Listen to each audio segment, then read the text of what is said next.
There is a strange stillness that precedes collapse, a moment suspended between the intention to rise and the quiet knowledge that you will fall again. In that breath, longer than time itself, we are not who we were, nor who we wish to become. We are simply the trembling space between desire and ruin. And perhaps that is all we have ever truly been. Dostoevsky knew this place intimately, this intimate chasm, where the soul claws upward while digging its own grave. In his world, no action is innocent, no confession is pure, and no redemption arrives without leaving blood in its wake. His characters do not sin out of hatred or malice, but out of a desperate, maddening hope to become something better, and in that very pursuit, they unravel. Imagine this: a man alone in a room, the curtains closed, the walls too close, the silence too loud. He believes he is about to do something good, something noble. He wants to fix himself, begin again. He reaches for the light, but his hands are dirty, and the switch breaks in his fingers. This is not a metaphor. It is how it feels. The human soul, Dostoevsky suggests, is a battlefield where even goodness becomes a weapon. And what could be more tragic than that? Not cruelty, not hatred, but the unbearable truth that sometimes it is our longing to heal that keeps us wounded. That sometimes, the more we try to be kind, the more we suffocate those we love. That sometimes, to want redemption is to walk straight into damnation. In Notes from Underground, the unnamed narrator spits on progress, mocks morality, gnaws at his own soul like a trapped animal. He does not seek forgiveness. He seeks the freedom to hate himself without interruption. He builds a fortress of contradictions and lives in its basement, not because he cannot climb out, but because he cannot bear the thought of who he might be if he did. And isn't that familiar? How many of us have tried to start over, only to sabotage the very beginning? How many promises made in the dark were shattered before morning? The harder we try to erase our past, the more visible it becomes. The deeper we dig for meaning, the more we are buried in ourselves.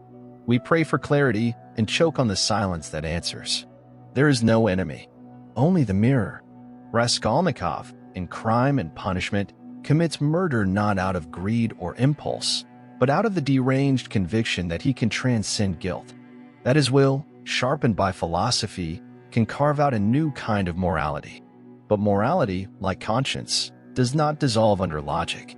It waits. It festers. It wraps around the ribs like a slow constriction. And in the end, he doesn't escape punishment. He becomes it. This is what Dostoevsky understood. Not that man is weak, but that man is tragic. He does not fall because he is lazy. He falls because he runs too fast toward the light, thinking it's salvation, and crashes through the window into darkness. The underground man says, "I swear to you that to think too much is a disease, a real, actual disease." And yet he cannot stop thinking. He cannot stop dissecting, unraveling, analyzing the very motives he despises. His intellect becomes his cage. His consciousness is slow poison. And yet, he drinks. What do we make of this?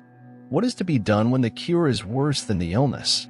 When every attempt to be better is corrupted by the very act of trying? Perhaps nothing.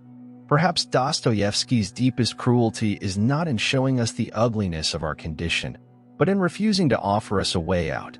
His characters do not rise above. They descend, deeper and deeper, into themselves, into madness, into the sacred ache of being alive without explanation. There is no triumph, only endurance. No salvation, except the faint hope that to suffer consciously is better than to suffer in ignorance. And even that hope trembles in the wind. What if the real danger is not evil, but the naive belief that we can eliminate it?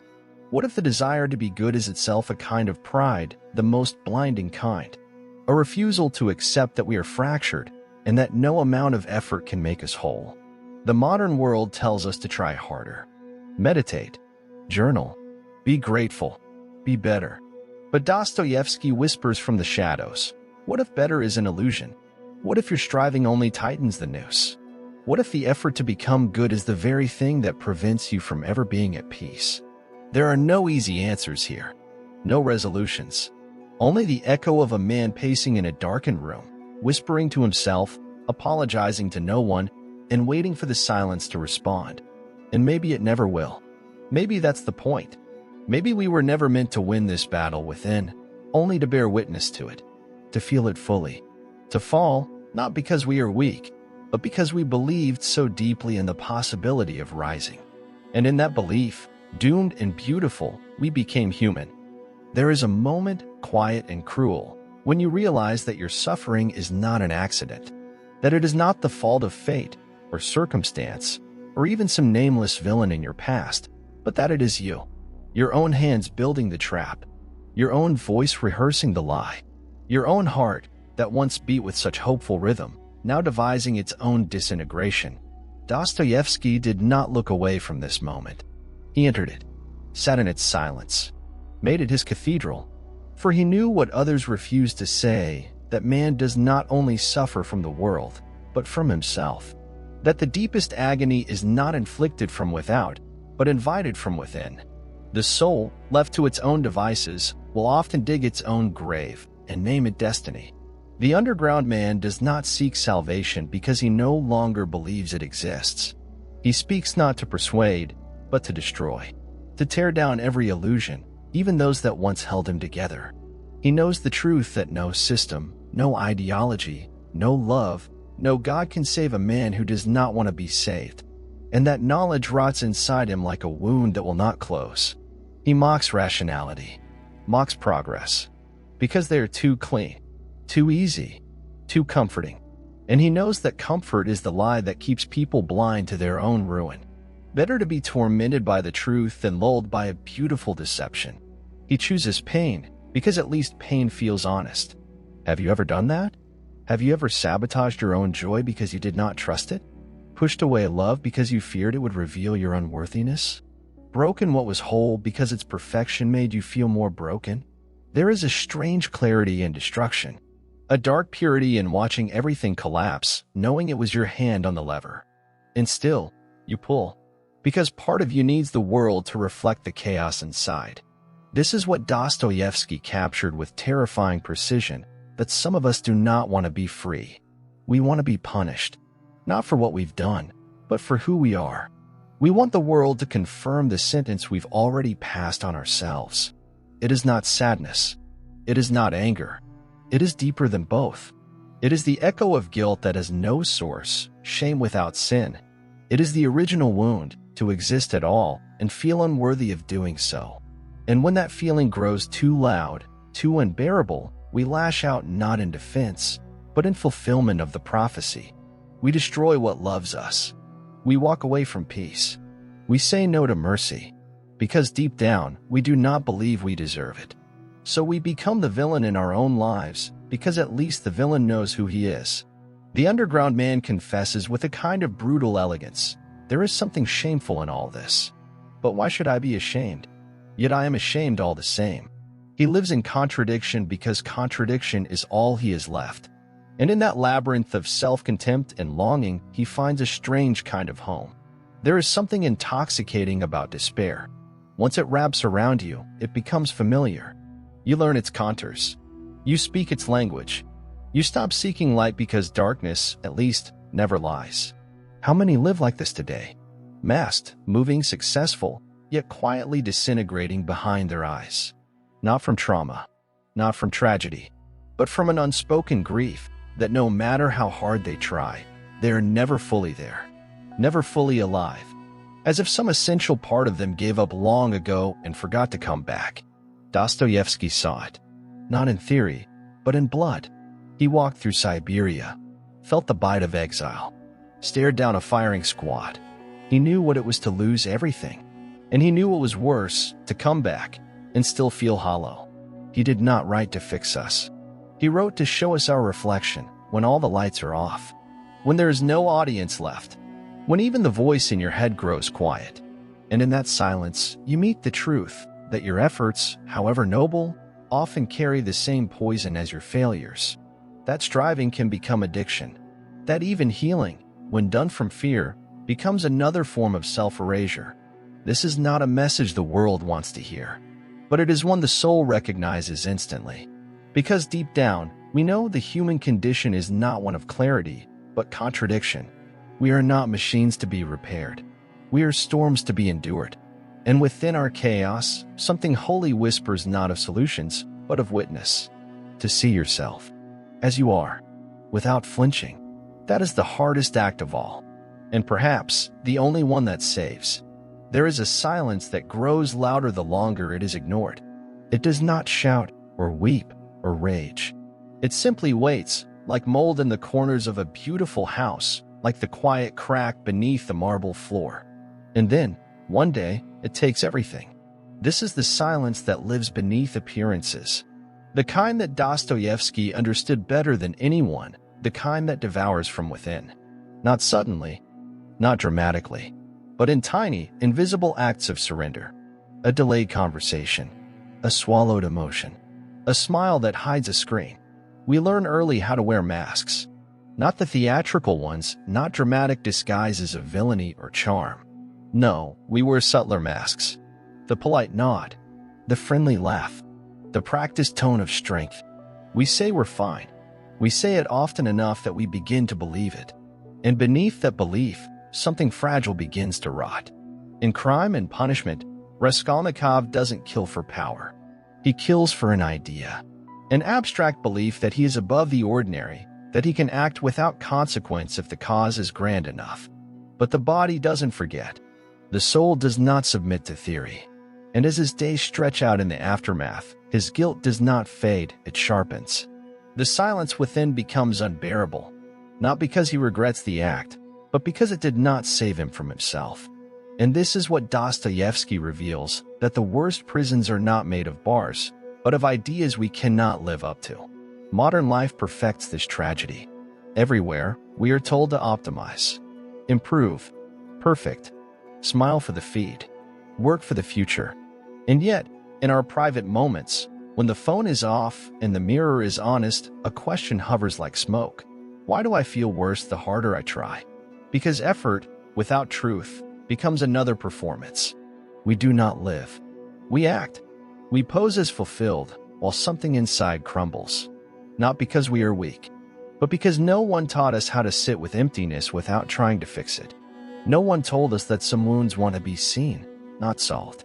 So we run into relationships, into success, into endless achievement, believing that if we just do enough, we will finally become worthy.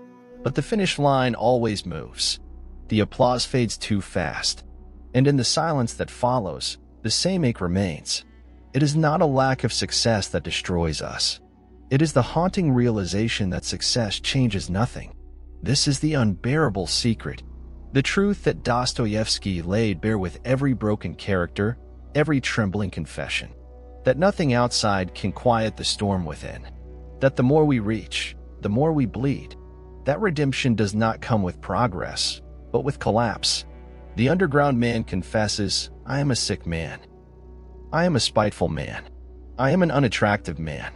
Not to shock, not to provoke, but because he has nothing left to protect. He has stripped away the illusions. He is raw, and in that rawness, he is more alive than any man smiling in denial. There is something sacred in this decay, something honest in the admission of failure, a kind of dignity that the world no longer understands. For in a society obsessed with triumph, to break is an act of rebellion. To fall without excuse, to bleed without spinning it into inspiration that is real. But who among us is willing to be that honest? We are taught to edit our pain, to turn it into content, to package our suffering into neat lessons, digestible quotes, pretty narratives. But what if your grief has no lesson? What if your darkness offers no breakthrough? What then? Dostoevsky's answer is not comforting. It is devastating. He does not offer escape. He does not promise light. He shows us the man who has lost everything and still continues, not because he hopes, but because he refuses to pretend. And in that refusal, there is a kind of freedom.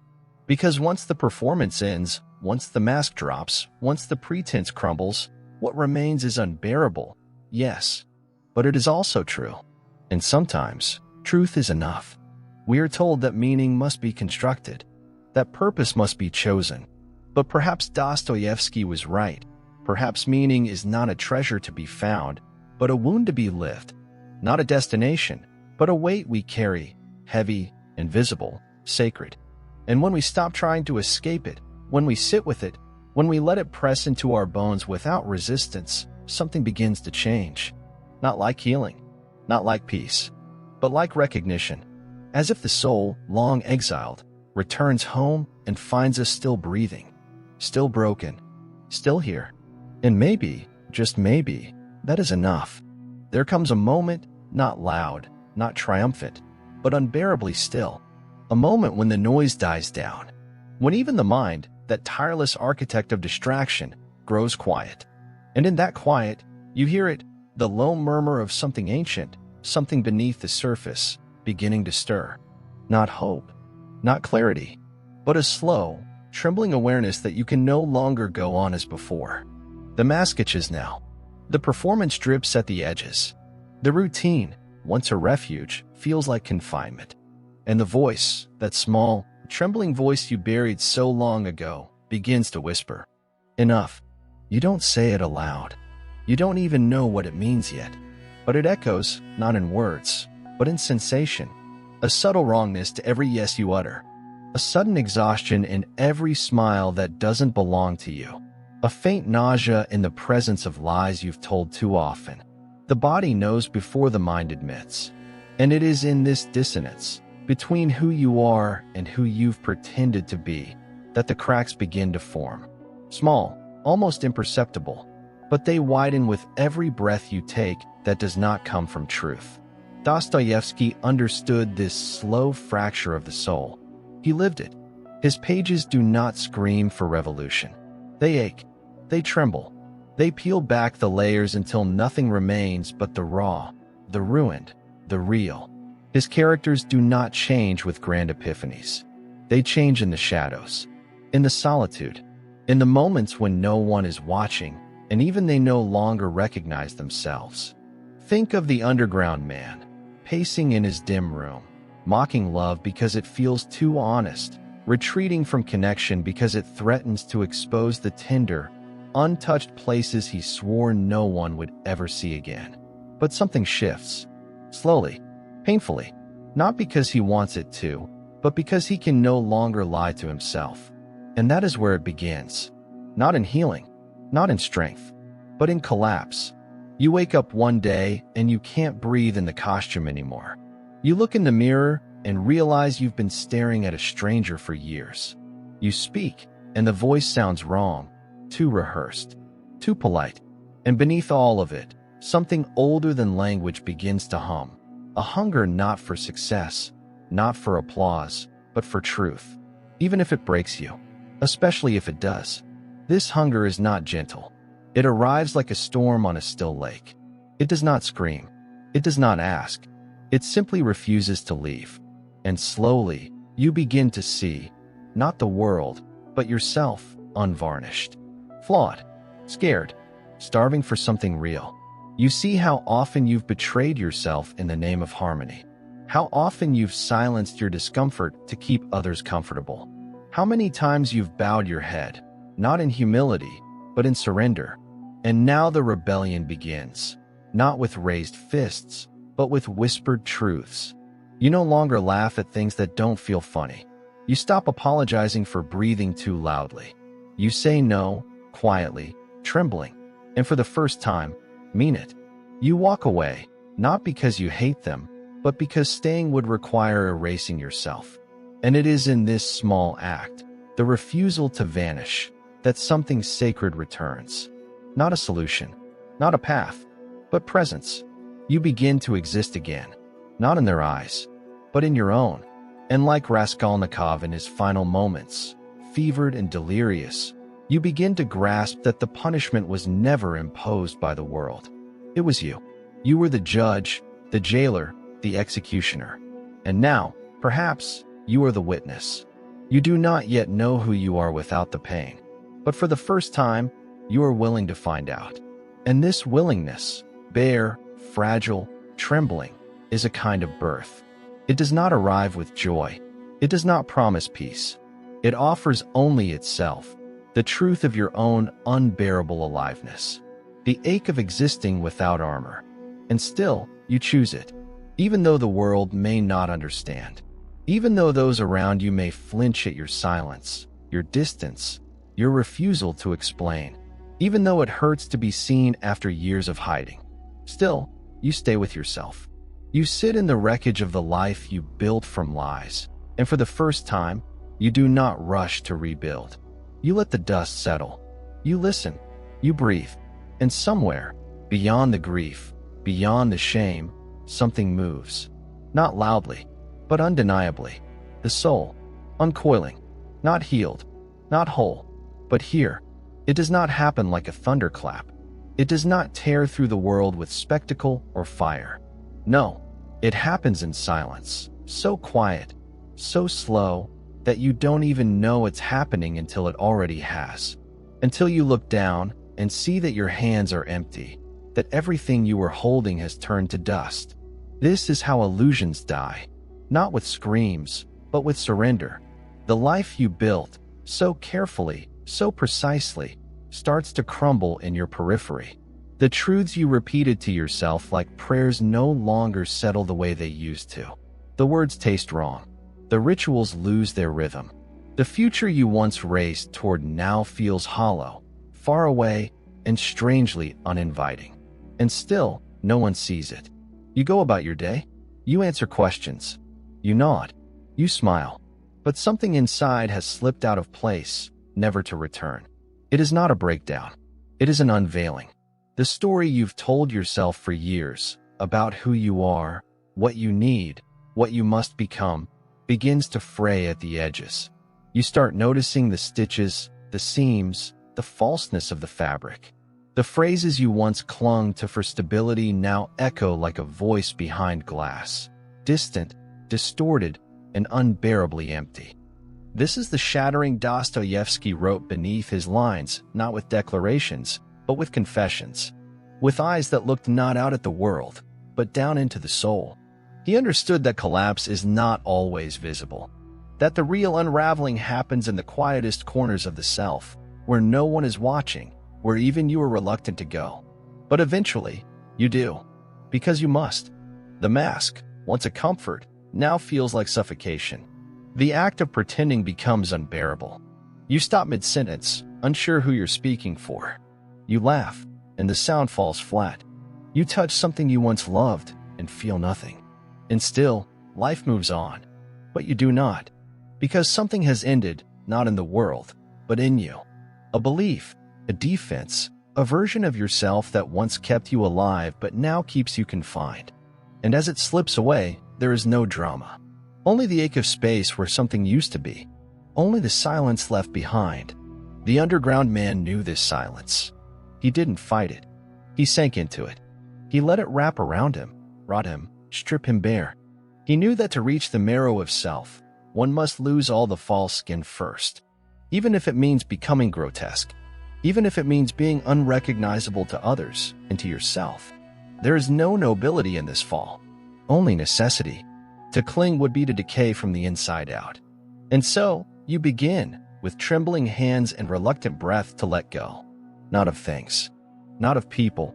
But of stories. Of identities that were never truly yours. Of the scaffolding that once gave shape to your days but now keeps the light out. You let go of needing to be good. You let go of needing to be strong. You let go of needing to be understood. And in that relinquishment, something opens. Not like a door. More like a wound.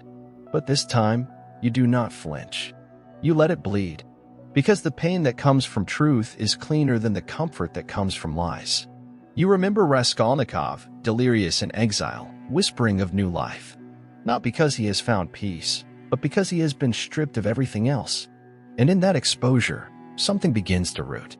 Not clarity, not happiness, but truth, bare, undeniable, wholly in its discomfort. That is what begins now.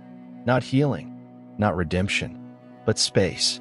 The crumbling gives way to stillness. And in that stillness, you are no longer trying to prove, to justify, to impress, to strive. You are simply there, without armor, without angle, breathing. And as the dust settles from the collapse, you look around and realize you are still standing. Not untouched, but real. The mirror has shattered. The reflection is gone. but what remains is more honest than anything you've ever seen. And that, at last, is enough. There is a moment when nothing more needs to be said. No more reaching. No more asking. No more aching towards some distant promise. Just the breath. Just the body. Just the slow rhythm of a life no longer struggling to escape itself. This is not happiness. It is not peace. It is presence. The kind that does not shine or shout, but hums beneath the skin like a long-forgotten lullaby. A stillness that doesn't demand your attention, only your permission.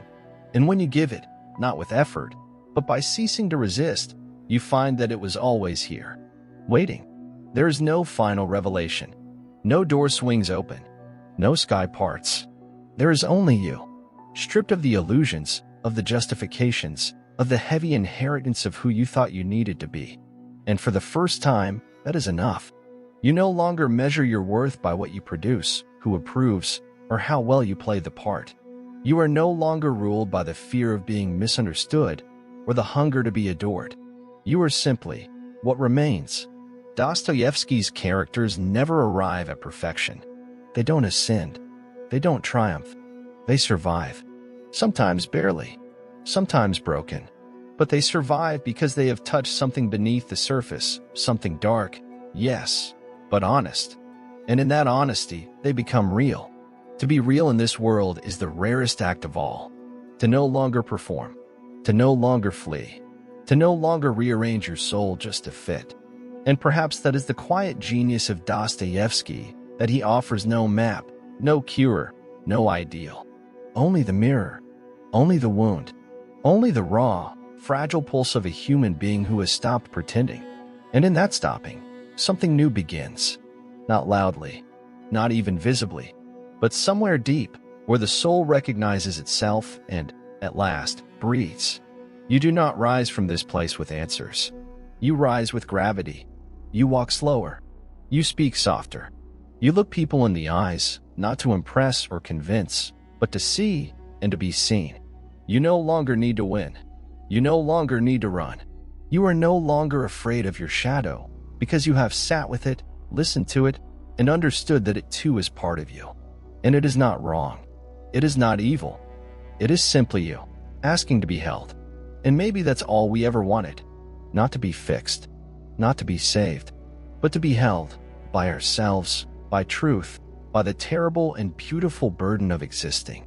And the idiot, Prince Mishkin, doesn't conquer his world. He is crushed by it, not because he is weak, but because he refuses to stop loving in a world that has forgotten how. And though he does not escape unharmed, though he ends not in triumph but in silence, that silence says more than any victory ever could. It says that even when the world collapses, the soul can endure. That gentleness is not failure. That truth, though it may wound, is still the only thing worth carrying. And when all else falls away, when ambition fades, when desire rests, when even sorrow softens, what remains is not an answer, but a feeling, a quiet, a presence, a stillness so deep it no longer needs to prove itself. It simply is. And so are you. This is not the end. There are no endings here. Only a slow return to something you forgot, but never lost. A home beneath the noise. A name beneath the mask. A breath that does not ask for permission. Let it come. Let it rest. Let it be. You are not healed. You are not whole. You are here. And in this breath, that is enough.